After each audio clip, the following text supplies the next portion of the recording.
Right, folks. Yeah, I have a sense of not anxiety, but a sense of uh, I'm totally out of my comfort zone. Um, and today I just felt I was inspired by a friend of mine that is also on the call today, Danny Bailey. So right at the end, will ask him to just make a few comments. But God connected us last year in July in the celebration of uh, the ICCC 40th.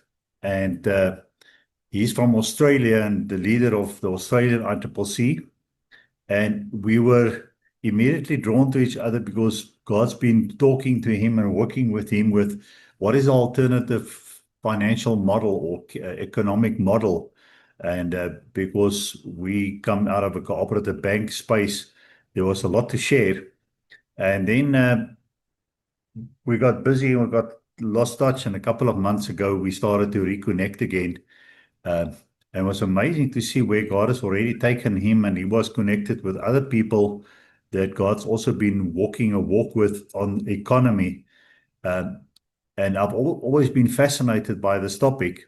And then Danny shared with me what he called his white paper. Now, that's what going to be the basis of today. But before we go into the economic model, just for the sake of new people on the platform, I want to just quickly introduce to you what has been happening in the ICCC, uh, up till now, so that you get an idea. So I believe God is busy building his body and raising people up, and that whole thing of the valley of the dry bones and bone to bone. So I believe all of us are in that process of being prepared to find our place in the body. But the integrity of the bones are solid. There's nothing wrong with the bones. We're just not aligned, and therefore the body can't stand up and start walking. Now the ICCC is this body, one aspect of the body, and many of our other brothers and sisters. Mornay spoke to us on behalf of the Gideons, and it's time to rise. And there's quite a few of these parts of the body busy being formed and busy being standing up. But today I want to focus on the ICCC South Africa specific. And since last year, we've been on a journey to say, how do we understand what we're doing? Now, today it'll also come out a little bit. God's been working with me on the generational journey of each person that has a calling to become the founding parent of his family legacy. Just like Abraham was called at 70 to become the founding parent. But in this journey that we're all faced with in our lives, you'll see that the picture that we drawn here on the left is a person battered, bruised, in economic pain and lack, uh, basically just trying to survive, don't know any better. It's dark around you. And when it's dark around you, you rather do nothing. You walk very slowly. You don't have momentum behind you. And that's exactly what the one generational world is trying to keep us into. But just next to it, if you just open up your eyes, there's a door that God planned for you to walk through so that you could start your family journey and move from struggle, which is negative cash flow, to stability, to positive cash flow, to success, where you have choices coming from three or more income stream so that you can reach your significance. And that significance is then that reason that God placed you on earth. But as you can see, this is a winding road going uphill. We don't know how many wines are in your road and how steep the road is for each and every one of us. But that was just as a bit of a picture to say all of us are on our own journey. Now, on our own journey, that makes us then the founder of what God has got in plan for us and our family. And all of this fits into the bigger beehive of the cells. And I don't know what color is my cell, and I have to figure that out. And where do I fit into the next person? And this whole beehive fits in, and that's now just a representative of the ICCC. And to unpack it, to give people more of an indication of who they could be and where they fit in, God has led us to start putting flesh to the following structures. And we have an entity just focused on youth. And Henny Miller, one of our representatives here today, has been called into that space, and he's got a committee around him of other ICCC members who want to work with him on that. And youth is anyone from, school leaving age all the way up to 35. We have an entity focusing on care, and one of our representatives on today, Patrick Haynes and his wife, they're focusing on care, and they've got people working with them on that space. And then we have the Israel ICCC collaboration, and we have Deborah Stewart focusing on that together with people who put their hands up to say, we want to participate with you in that space. Then we have strategic prayer. Kobus Bierman is leading us in that area, so that's almost our operations room, so we can pray for any one of the endeavors that we're busy with. We have a room for leadership, and I've just grouped all the things are various. So the idea is that for each of the 9 provinces that we're part of, there's a leader. Within each town, there should be a leader, and then there's a leadership of all the rest of the activities that's happening. Then we have community communications and marketing, and last week we had a session by Nico and Renel, and they are supported by other people who also come on to help in that area, so we can verbalize correctly, whether it's in print or in talk. Then we have governance, and we've got Daniel and Dan sharing with us God's principles in terms of righteous governance in all aspects of society. And then lastly, we have Pierre van Aswegen helping us with all the various industries. And you can just see as a mammoth task that we are endeavoring to have an impact on. And we just keep trusting God to send us the right people at the right time. So if you're new and you're a guest today, please have a look at all of this.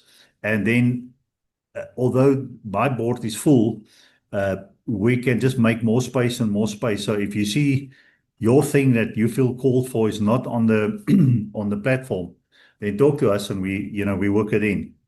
But that's just as a bit of an introduction to say, why are we having the topic that we have today?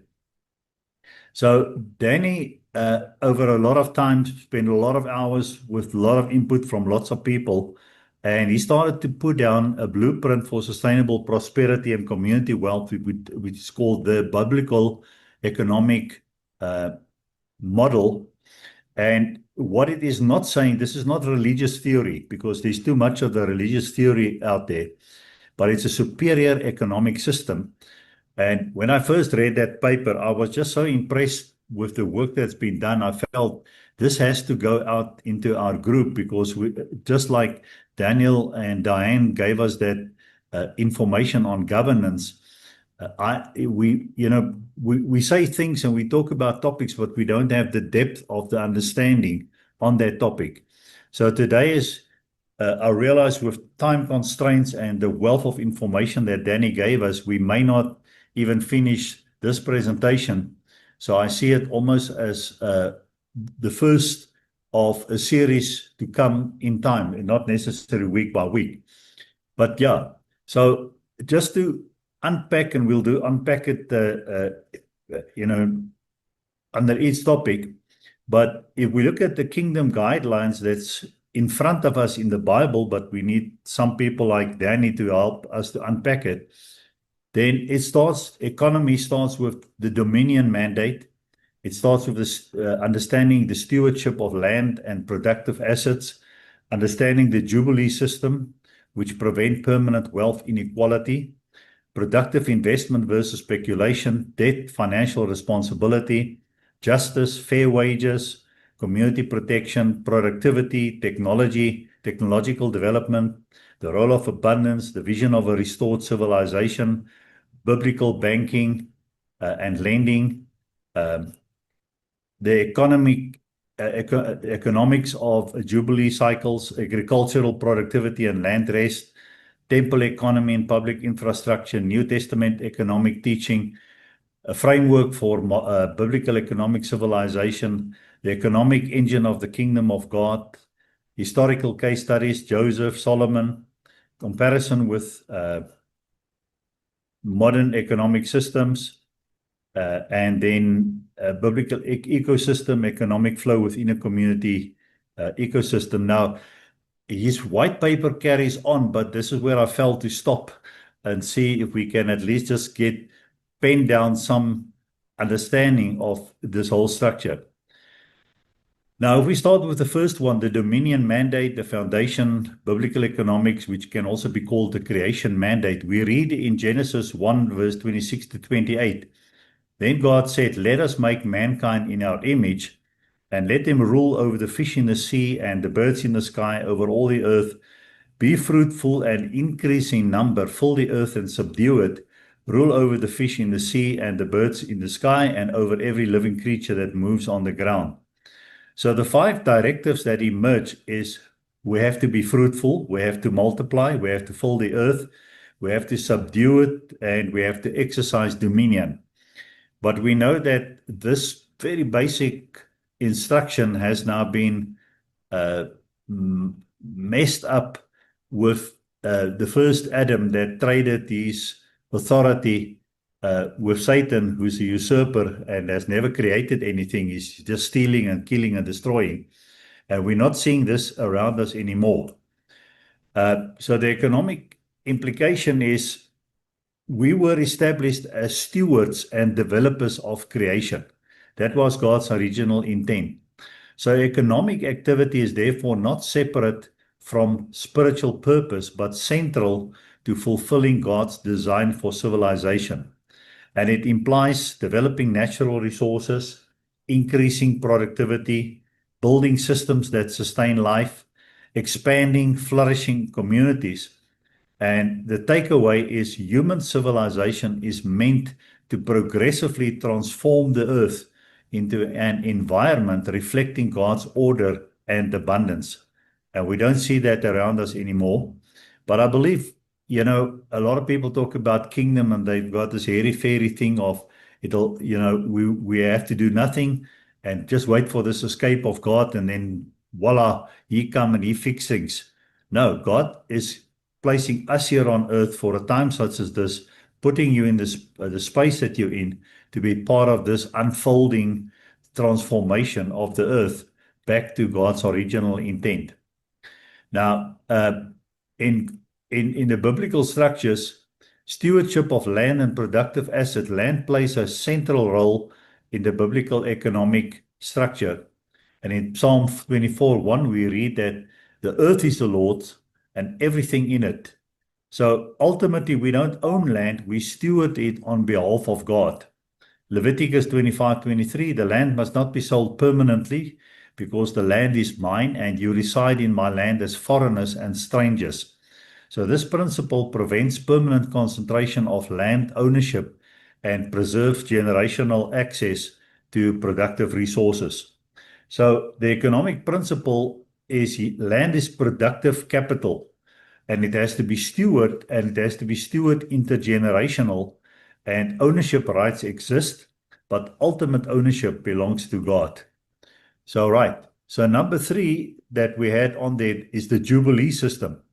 And it was designed to prevent permanent inequality. And it is one of the most sophisticated economic systems in the Bible. And then we read in Leviticus 25:8-13, every 50 years, land returns to original families, debts are cancelled, slaves are free. And the Jubilee system prevents permanent debt slavery. It prevents intergenerational poverty. It prevents concentration of land ownership, and it restores economic opportunity across generations. And the insight that we can get out of it is, rather than allowing compounding wealth inequality, the biblical model periodically resets the economic system, and this maintains long-term social stability. So that was point 3 that he highlighted in his paper. Then productive investment versus speculation. This is one of the problems we face today, that there's no productive investment, it's speculation.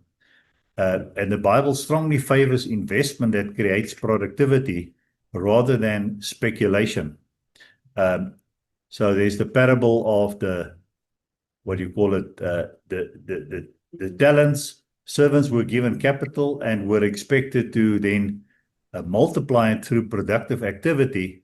And then the one guy who didn't want to do it, he was then called wicked. Then Luke 19:13 says, engage in business until I come. So this whole almost escapism that penetrated the church to say, okay, let's just be good Christians, but let's not get involved in affairs because the rapture is on its way. I'm not saying it won't happen. I'm just saying we were designed to be part of God's unfolding plan here on earth. And this biblical model encourages enterprise, stewardship, taking responsible risk and productivity. But it condemns wealth gained through exploitation or manipulation. Let's go to number 5, debt and financial responsibility. So debt in the Bible is always treated cautiously. So Proverbs 22:7 talks about the borrower is slave to the lender. Debt is not forbidden, but excessive dependency on debt is discouraged. Deuteronomy 15:1 and 2 says every 7 years debts were released among Israelites, which prevented perpetual financial bondage. And the economic insight is that it should support productivity rather than consumption. Then we'll go to number 6, says justice, fair wages, community protection. What does the Bible say about it? Don't hold back the wages of a hired worker overnight. The Lord detests dishonest scales in Proverbs. Deuteronomy, you shall not oppress or extort from a hired servant who is poor and needy, whether he is of your brethren or of your strangers and sojourners who are in your land inside your towns. You shall give him his hire on the day he earns it, before the sun goes down, for he is poor and set his heart upon it, lest he cries against you to the Lord and he sin to you. So workers must be paid fairly and promptly, and these are the principles that establish trust in economic exchange. Productivity and technological development. Human creativity and technological progress are celebrated in Scripture. In Genesis 4:20-22, it talks about early civilization which developed livestock management, musical instrument, metalworking. Right at the beginning, Moses was blessed to discover that there was someone in the camp, Bezalel, who could make basically anything from the materials given to him, and he trained other people. So innovation is not opposed to faith, but part of humanity's mandate, improving productivity, reduces scarcity, and increases prosperity. Let's just go to 8. The role of abundance. The Bible repeatedly portrays prosperity as the natural outcome of righteous stewardship. And the Lord will grant you abundant prosperity in Deuteronomy. The land yields its harvest. And today we don't see it around us, but God wants us to live in abundance. I come that you may have life and have it more abundantly. Unfortunately, the current system doesn't circulate. It selfishly hoard things. Then I found this quite fascinating, that if you read the Bible in its full context, although it starts with Genesis, the creation of the world, it also finishes with Revelation, which is a vision of a restored world, a restored civilization. And in Revelation 21:22, we read about the human civilization that exists within God's presence. And it includes cities, nations, trade, agriculture, healing ecosystems, which suggests that the ultimate goal is not the abandonment of civilization, but its redemption and alignment with divine order. But we have biblical banking and lending, and the biblical framework includes clear principles governing lending, interest, and financial responsibility within a community. And in Exodus, it would say, if you lend money to one of my people among you who is needy, do not treat it like a business deal. Charge no interest. Leviticus, if any one of your fellow Israelites become poor and are unable to support themselves among you, help them. Do not take interest or any profit from them. These laws were designed to ensure that lending within the covenant community served restoration rather than exploitation. However, lending to foreign traders or merchants for commercial purposes was permitted.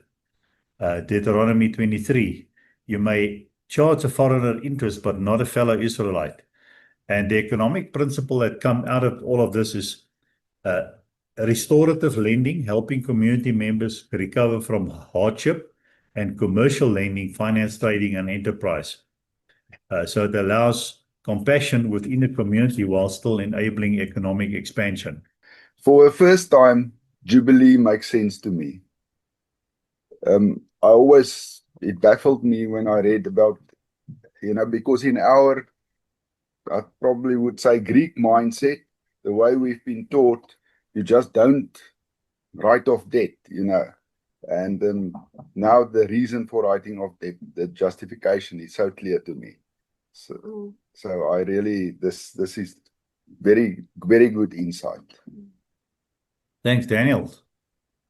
Yeah, can I add to that yes. before we go? Sorry, Jasper. Good morning, everybody. I just want to honor the author. I forgot his name now, but you know what came to me besides the amazing principles is this is something that I would use with people who normally won't go to church because they talk about Christianese. But there are people in the economic world who would understand these principles. And now they will see that they're aligned to God's word. So it's not just an economic tool for me, it's also an evangelical tool. Well, I was taking notes as you were speaking, but I got just so drawn into this one that I forgot to take a screenshot. Like Diane said, these principles are applicable evangelically and practically, and often there's a distinction, or people separate business and Christianity, but I think this platform does a nice way of weaving them together in an everyday way. And the Old Testament has practical ways that they did it that we now need to readopt in our modern day. Yeah, thanks for that, Samba. Okay, let's go to 11. It says the economics of the Jubilee cycles. So it functioned as a long-term stabilizer for the entire economy. So you are to buy from your own people on the basis of the number of years since the Jubilee.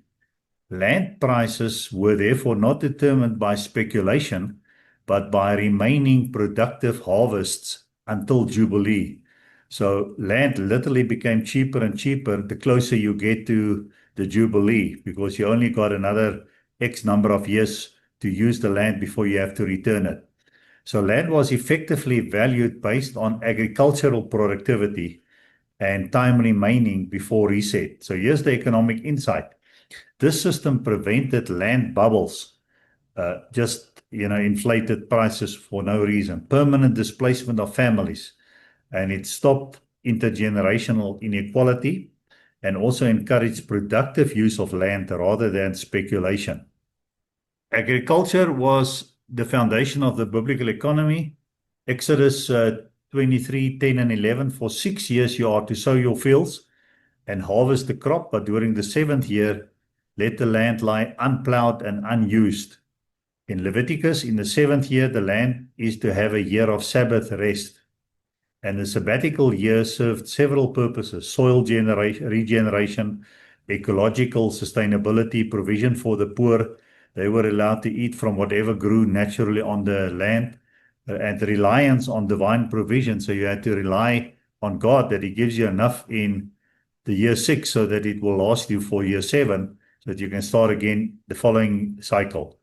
So the economic insight on this one is that the biblical system incorporated long-term ecological productivity, recognizing that healthy land is essential for long-term prosperity. And, we haven't even touched on the fact that nowadays with GMO and artificial chemicals, we are accelerating the destruction of the growth potential of our land. Temple economy and public infrastructure. So ancient Israel also operated a structured system for funding public services. Remember, most of the public services, which today we would call government, resided around the temple. So in Numbers 18:21, I give to the Levites all the tithes in Israel as their inheritance in return for the work they do while serving. And the tithes supported religious administration, education, welfare, public festivals. And today we've lost it. We give our ties to the church, they build a building, they feed the pastor, and we're not serving the community. Deuteronomy 14:28-9 to 29. A portion of the tithe was specifically reserved for the poor, the widows, the orphans, the foreigners. So if you start looking at what is the economic principle in all of this, the tithe functioned similarly to a community reinvestment system, so that the local leaders would then manage the money, but it redistributed resources towards social stability and shared well-being. So guys, as I was reading through this document, I just said, oh Lord, we have so much to learn. And I think part of our thing today is almost a public prayer of repentance, to say, Lord, we've missed this totally, and forgive us and help us to rectify, show us, each in our own way and collectively as a body, and using the ICCC in South Africa for it. But anyway, number 14, what did the New Testament teach us? Jesus himself. He expanded the economic vision by emphasizing stewardship of resources and multiplication. He gave us the parable of the talents, that the servants who multiplied their resources were commended, which reinforces the idea that resources should be invested productively. Stewardship requires initiative, and fear-driven inactivity wastes potential. And how many of our people with resources today are not touching those resources because they are driven by fear and insecurity? In Acts, it talks about all the believers were together and had everything in common. They sold property and possessions to give anyone who had need. Now, there was a lot of people philosophizing on, let's just pool our resources and have a welfare state, but that wasn't that. It was a voluntary generosity within a group of people, a community that had covenant. And so if we have covenant and we trust each other, we come from the same mindset, then that generosity should be a spontaneous thing, and it will address the needs of the people in an economic way. Number 15, a modern framework for a biblical economic civilization. If biblical economic principles were implemented in a modern context, several structural features will likely emerge. Stewardship-based land systems, productive investment prioritization, community-aligned banking systems, reduced dependence on debt-driven consumptions, and long-term generational wealth stability. Such a system would aim to balance productivity, justice, sustainability, community prosperity. The economic engine of the kingdom of God, number 16, Scripture reveals several mechanisms through which prosperity and flourishing occurs when societies align with God's design.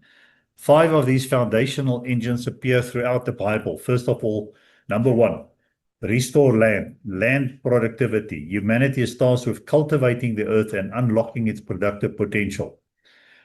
In a practical way, how much food is wasted, that is, people grow food, but it's too much for themselves, but there's no delivery mechanism to collect the excess, further processing it and give it to people who need it. We don't, and it's just because we are not involved. Human creativity, innovation in agriculture, music, metallurgy demonstrate that creativity drives civilization. Multiplication of capital is another engine. These are meant to grow through stewardship and enterprise. We use a thing in the bank calling the multiplication factor, which is amazing, but it's on an interest-free basis. We can improve the economy of a community 3 times in 1 year, just by the way money circulates and is correctly applied. Circulation of value, Acts 2:44 and 45. Healthy communities circulate resources so that prosperity benefits the whole community. And then generational stewardship, Proverbs 13:22, it's the basis on which we build gig. A good person leaves an inheritance for their children's children. So economic systems should therefore be designed with multi-generational stability in mind. And then number 17, historical case studies. We're familiar with Joseph's economic strategy in Egypt. He implemented one of the earliest recorded national economic planning system that through the years of abundance, they stored surplus grain in preparation for 7 years of famine. So God gave him foresight and he could then prepare for it.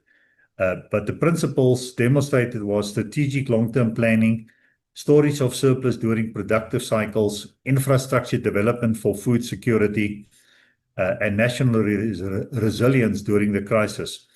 And his system preserved entire populations and demonstrated the biblical concept of prudential resource management during cycles of abundance and scarcity. So just to highlight then, store in surplus, prepare for crisis, build resilience. Let's just take the next one is Solomon. Familiar with Solomon? Kings 4:20-25. The people of Judah and Israel were as numerous as the sand on the seashore. They ate, they drank, and they were happy. Wouldn't that be a nice picture of South Africa or even the world? And in his reign, the economic outcomes of peace, justice, and stable governance included agricultural productivity, international trade, infrastructure development, national stability. And I was amazed when I read this thing many years ago. The king made silver as common in Jerusalem as imagine. The society is so rich that your beggars on the street, if you give them a bag of silver, they swear at you because it's like you've given them a bag of stones. They feel offended. Isn't that a picture of total abundance and prosperity? But we're far removed from that, but it has happened before, and I think God wants to take us back to that. So the big question, why do modern economies create wealth but also inequality? They grow but they collapse. They prosper but leave many behind. So maybe it's not the systems that are failing, it's that they are built on the wrong foundation. So nothing built on a wrong foundation can stand. And today in the world, apart from the religions of Islam and Christian, we have economic systems that falls into the three broad categories. Two well-known, capitalism, and the strength of that is it encourages innovation, rewards productivity, supports capital formation, but its weakness is that it can lead to wealth concentration, encourages speculation, and it often prioritizes profit over community welfare. And people love socialism. They say it emphasizes equality, so we're all equally poor, provides social safety nets. And its weaknesses, it suppressed productive incentives. It centralized control. And the Bible is saying the answer lies in between. It's a balanced economic model that avoid the extremes. It encourages productivity, enterprise, stewardship of resources, protection of the vulnerable, limits on permanent wealth concentration. And rather than prioritizing either the state or the individual exclusively, the biblical model emphasizes covenant community responsibility. And this is just a picture that illustrates capitalism. Some people wearing the nice shoes and suits, and other people have to look like that. But then socialism is everybody's in the same pit, and a few people are planning it for you and keeping you poor. So 19 says, if we are going to build a modern economic ecosystem built on biblical principles, it should include some of the following components: land stewardship systems. Land would function primarily as productive and community asset rather than purely speculative. Long-term stewardship rights, controlled speculation, generational access to housing, community banking, productive infrastructure, and circular community economics. And then here's just an illustration of what could be an economic flow within a community ecosystem where you have productive assets generating value, and households and businesses participate in economic exchange. Revenue supports infrastructure and services. Infrastructure increases productivity and reduces cost, and increased productivity generates additional surplus for reinvestment. And the cycle continues. And now you have a compounding community prosperity model. So that's just that one there. And I think it's at this stage where, let's just summarize, the root cause of what we currently see around us of the economic lack is speculation rather than productivity, consumption rather than creation, short-term rather than generational thinking. And we should start changing the narrative and the direction, rather for productivity over speculation, stewardship over ownership, and generations over short-term gain. It's a whole discussion on its own. How do we extract from the current Babylonian system that it's about how do we almost steal resources, extract it from people, create debt, concentrate it in the hands of a few people who are not using it correctly. So we're seeing debt-driven growth, wealth concentration, speculation over productivity, fragile systems, rather than kingdom stewardship, productivity, and shared prosperity. Now, I don't have answers for that. Here's just some of the ideas. Some of the pillars that we need to put in place is to say, let's have a stewardship where we manage, we don't own, resources are multiplied, accountability to future generations. Another principle is productivity, where wealth must be created, real economy focus, enterprise and innovation. Another pillar is then generational mindset, which we're busy with for people interested in that. We have information on that. But build for 50 years plus, protect your future access. Make sure your children, your grandchildren who are not yet born have access to those things. And that will prevent system collapse. And then justice, fair exchange, fair wages, trust-based systems, which includes governance and all of it. So we can certainly go through this thing many times, but I want to end up with, let's have a vision for thriving families, strong communities, resilient economies, and start encouraging one another. How will we get there? And hopefully as ICCC, South Africa, and even international, we will then build systems, we will invest productively, we'll think generationally. And this is the end, or is it the beginning? Danny, I want to bring you in. I'm trying to bring justice to your paper, but in just listening to that, any extra comment and things that you want to add to the group? Well, I love what you've done with it, Jasper. I think I am all for collaboration. I just think it's so wonderful. And I can see people, I see Daniel and Diane, I can see people are thinking like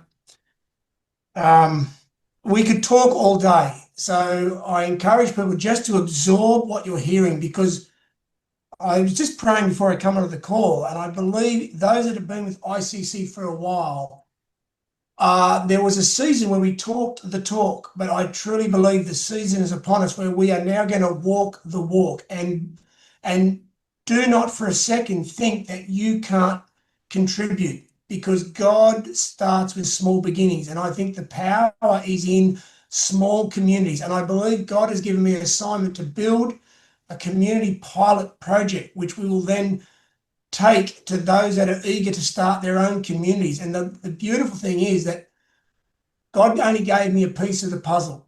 And I just said before this gathering that Jasper's 4 S's was almost like one of the last pieces of the puzzle for me. And it really is, guy. I just want to say this to everyone. You read the Bible, and I went to church for 40-something years, and I got to a point where I said, there's something wrong here. I hear this great word of the kingdom, but I'm not seeing it. What? And, I challenged my mother she's out of here with the rapture mentality. And I'm like, Lord, this doesn't make sense to me. And, I don't want to have a war of words with my fellow brothers and sisters. What I want to do is to show them the kingdom way. What I just written in a paper, the new way of living life. And when, as you said, Diane, people are going to see this, and I'm talking your not your secular people, your economically understood people, and they're going to go, this is a really good way to live life. and they're going to go, that's in the Bible. I didn't know the Bible was an economic manuscript. I thought it was a book on religion. And I believe that's why Jesus came. Jesus really came to say, what was the book of Matthew? And I encourage people, reread the book of Matthew. It was one message in the book of Matthew, all about the kingdom. The kingdom has come. And he was trying to take it from Old Testament understanding of, I'm going to start you, my young nation, with a little garden. And I want you to understand it's a garden. And then as he progresses, he says, now I'm going to teach you about a nation. And yes, Israel is his chosen people, but it's about us creating nations, cities and nations. And then he went, all right, we've really got this messed up because we're focused on biblical laws. And he came to say, this is not law-based. This is how we live. There's a governance. I think someone's into governance. The kingdom is a governance, and we must align with the kingdom ways. And when we do that, he brings in more than just economic trade. It's emotional trade. It's spiritual trade. Just giving someone a kind word can lift their spirits for the day. And if you're really in the spiritual setting, you know the right word to say to someone at the right time. And that could be all they need to motivate them to get on with their day. Handing money out might actually be an enabler and be the worst thing you can do. So I just, and this is all happening because I keep asking the Lord, why? Why is that in the Bible? Why are we doing this? And then I went into a study of, well, if God's ways are this, well, what are we doing wrong? So we have to understand Satan's ways. This truly is a clash of two kingdoms, and they are very much economic kingdoms. And I won't talk today, but I do want to say this. You guys, we live in the most exciting time because there is a clash of forces coming. AI is the most amazing facilitator of productivity. So when you get in your head, when Jesus continually talked about productivity, because I'm a land developer for many years, and I realized I was building homes, giving people enormous debt on those homes, and a home, I can challenge this, typically is not even productive. It's something you live in. And so I love what Jasper's doing. When we lend money, when you understand how powerful productivity is, the debt is paid almost instantly. If you get a really good payback, a 2-year payback, the debt's paid back in 2 years, and then you've got that prosperity and wealth forever. But when we take the world's ways, the enemy does the total opposite. He's extractive. He takes out of the system. And the only way that we haven't seen it clearly is because of inflation that inflates assets to hide the extraction. So once we understand that, we will know that we move forward with, and that's why he used the analogy of land. But we need to apply the Old Testament of Jubilee and land to businesses, to our business. Is our business productive? What exactly does it produce? Not just a product, but does it bring productivity to that community, to the employees? And this can just, you can go off on a rabbit hole with every one of those slides when you start to understand how powerful this kingdom is. But just getting back to this clash of forces, we have a system of debt-based currency, and the only way to pay back the interest is to create more debt. Now, people understand this, and you see with America, you would think it's beyond recovery, yet it hasn't imploded, and you can't understand why. But when you then take the force of AI, and we're seeing a computer can do the work of 5 people in 1 minute. Televisions that cost $20,000 in the 1980s are costing you $200. Like, it's a good thing. Technology, productivity, efficiency, it's a good thing. It's a natural way of life. As we get smarter, as we learn to be more productive, we can produce things that become cheaper and cheaper. Instead of us trying to make more money, our money retains more value as things become cheaper and cheaper. But there's a clash coming where, and I say this as a builder, Lord, help me to build homes that are only 1 year's wage. Imagine owning $1 million debt on an inflated asset, and I bring a positive disruption to the world. Now, it's going to hurt some people, but ultimately, everyone can own a home with 1 year's work. That's a good thing. And we need to change our understanding of, Lord, reveal to me the power of productivity. And when we start to even look at things and how we store enormous wealth in a home, the Lord's given me divine understanding of how we can release that productivity through local currencies where we stabilize assets and it becomes something that you can trust in the value of that home, not the inflated price. Then we can start to trade local currency. And when people start to understand, when you turn and I give Jasper some money, and then he gives it to Daniel and gives it to Peter and gives it back to me, and it goes again and again, we talk about scalability, we talk about network effects, and we will see true abundance. And the biblical term of it's better to give than to receive. It will literally make sense to you that we forgive debts. And people are going, I don't understand this. And I say to you, when Jesus came, he came and you look, he healed the downtrodden. He healed the demonic spirit, demonically impaired. He healed and asked the question, why did he heal these people?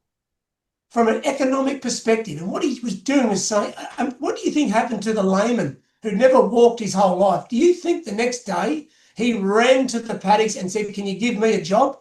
I want to be productive. I'm no longer a burden on that community, but a productive and a participant of that community.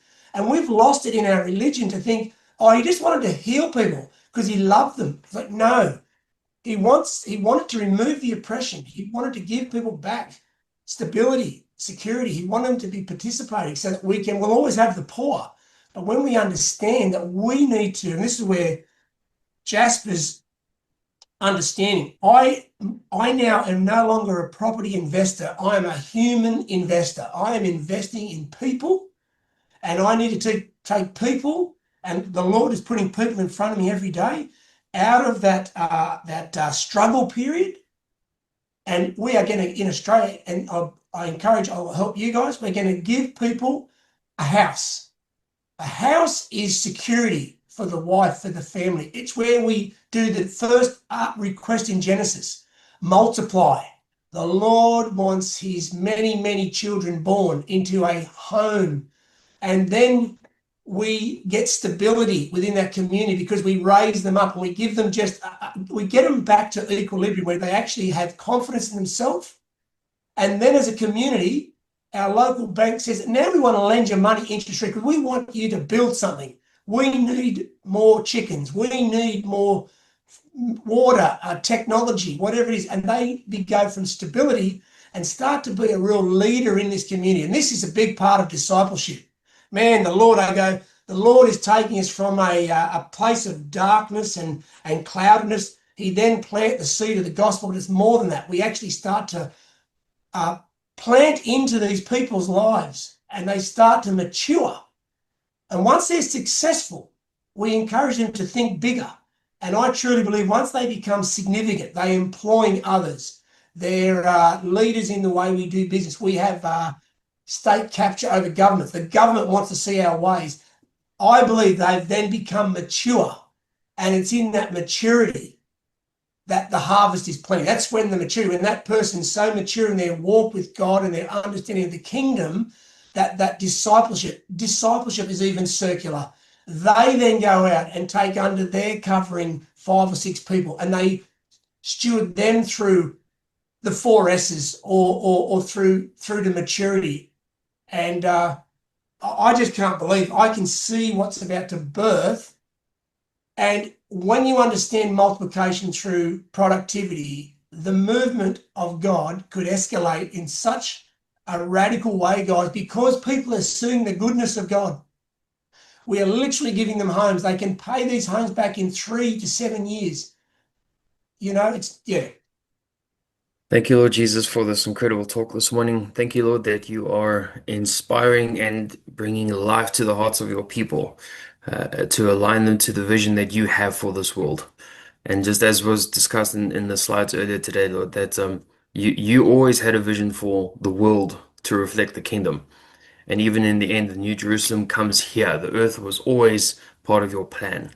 And so we're seeing in scripture, we're seeing in gatherings like this, we're seeing in talks and presentations and planning how this idea is coming around again full circle. And we know, Lord, that you've got a plan for the world and we get to see it happen. We get to participate in bringing that about. So, Lord, for all the nations of the world that ICCC is in, for all those that it is yet to be in, and for all the communities represented in the countries that we already have a presence in, I pray, Lord, that you would give us ears to hear and eyes to see. Give us wisdom and understanding, Lord, to recognize the wealth that is in the scriptures in terms of what kingdom economy looks like, and to be able to implement and steward that well here. That truly, Lord, when you come again, that the earth would look like it was when you intended, that you are coming for a spotless bride, Lord, and that very definitely has massive economic components to it. So I pray, Lord, that you would teach us how to participate with you in this, that we would be able to lean in and see the transformation, the abundance that you have available, the cattle on 1,000 hills, and answers to prayer that are beyond anything we could have asked for, hoped for, or imagined. Because this is the heart of the Father, and this is what needs to be reflected to all creation. I'm reminded of Mark's version of the Great Commission, preaching the gospel to all the cosmos. And I pray, Lord, that we'll be able to deliver and embody that message well. We thank you, Lord, for this, and we look forward in eager anticipation for the hope that you have given us. Hope not, or maybe one day it'll come, but hope as in it is a guarantee. Your spirit in us is the guarantee. And so we engage, we say, yes, Lord, here we are. And we are so looking forward to it. We thank you and we honor you. In Jesus' name, amen.